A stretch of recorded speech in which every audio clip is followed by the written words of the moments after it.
Welcome back to consecutive day 720 of a diary of a Runpreneur. Please remember that this vlog is part of the Runpreneur challenge, which is my fundraising mission to save the lives of children by attempting the ultimate ultramarathon. Find out more about the challenge, how you can support it, check the link in the comments below. But do give this a subscribe and a share, as the more people we get in front of, the more money we raise. Thank you for your support, and let's get started.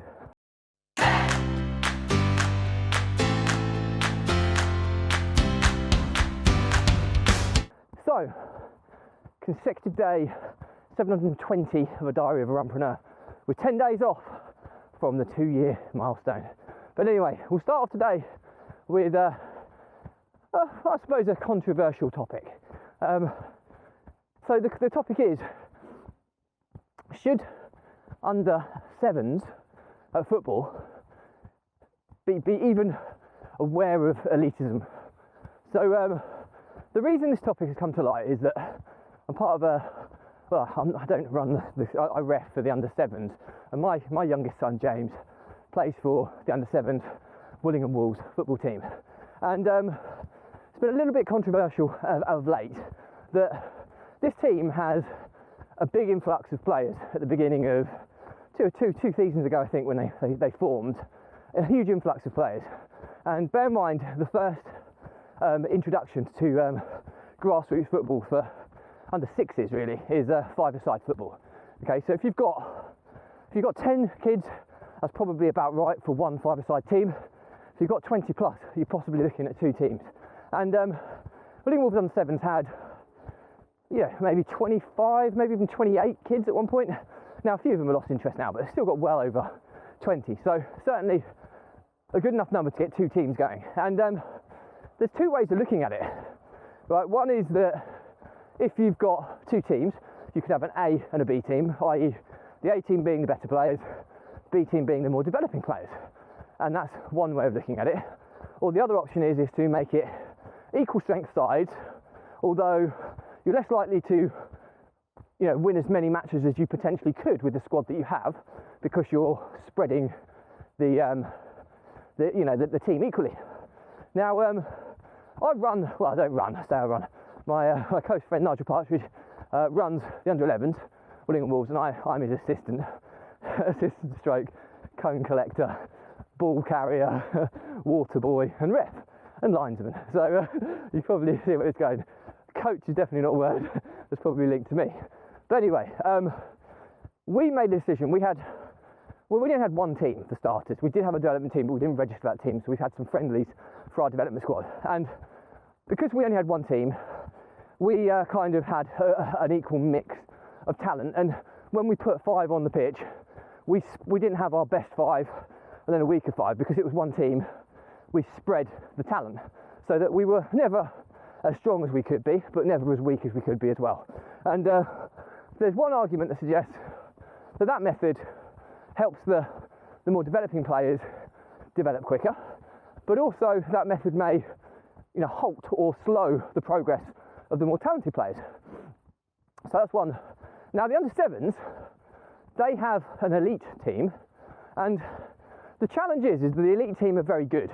Now I live in a village called Willingham. It's a small village, maybe 3,000 to 4,000 people tops. But we play against city-based teams where the catchment of talent is so much bigger. So whatever age group your football club is against, you're always going to have the bigger city catchment area, Cambridge-based teams having a bigger depth of talent. So they're normally the strongest teams.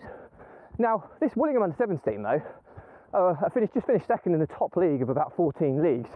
So they're a very talented bunch of kids, and the coaches made a decision to play, an elite team and a developing team.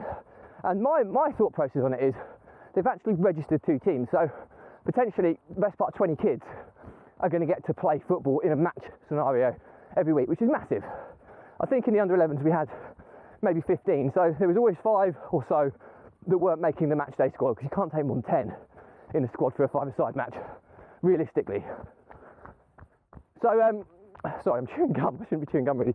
But now recently the tournaments come around, okay, so we're at the end of the season now, and you get all the kind of summer tournaments playing, and this is a great opportunity to take multiple teams mix the standard of teams. So some of the parents in the under sevens have been quite vocal in, you know, displeasure with you know, elite team and development team and how that affects the kids and all that side of things. Personally, I think it's probably the correct call based on the level of talent that the under sevens have. But inevitably, you're going to get parents with differing views. And but the good thing is about tournaments is they're kind of fun, friendlies. They're only 10-minute games, so they're not full games. Great opportunity to mix your teams up. So the coaches made the decision to mix the teams up, and a couple of the players who were in the elite team then got very upset about playing for what was a perceived lesser team, and that surprised me at under sevens that they're, you know, surely under sevens about playing with your mates. And I know from my youngest, and he'd play with anybody. He'd play just to play. He loves playing, and so that surprised me. And I don't think it was the kids, because I know the kids. So it's probably more the parents that had their nose put out of joint. So the debate is, have the coaches got it wrong and have an elite development, or have the parents got it wrong by having these high expectations of the kids? And you know, it's an interesting topic, and I don't know what's right, because you know, your Norwich Cities, your Cambridge Uniteds, your local professional clubs to us, they're poaching players at 5, 6-year-old, so they're clearly of an elitist mind. But then ultimately that's their business. But ultimately for me, kids football is about developing social skills, social interaction of a team environment, and you know, it's great to get the kids active. If they're good, great. If they're not, let them develop as part of a team. So I don't know your thoughts on that, but it's been a hot topic this weekend. So other than that, not a lot to report. I've been doing a garden clearance with my new power tool, a brush cutter. It's like a bladed strimmer, and it's great at taking out kind of thick undergrowth and brambles and stuff. So I've been full on trying to clear the garden, as we've got a big kind of plot of land at the back of our garden that we've never really used and just left to be overgrown. So now I've got the tools, I've been having a good crack at it, which has been surprisingly quite good fun. And I think the reason it's fun is that in business, your mind's always on red alert, has to be ready to think, solve, contingency plan, all these types of things.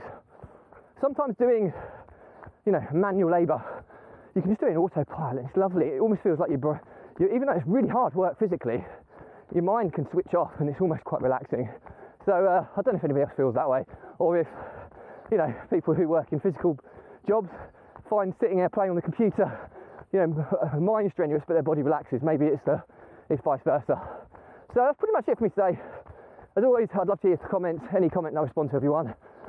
Please remember that this vlog is part of the Runpreneur Challenge, which is my fundraising mission to save the lives of children by attempting the ultimate ultramarathon. Check the link in the comment below to find out more about the challenge, how you can support it. But give it a subscribe and a share, as more people we get in front of the money we raise. We've just launched our sustainable fundraising campaign called Caffeine for Kevin.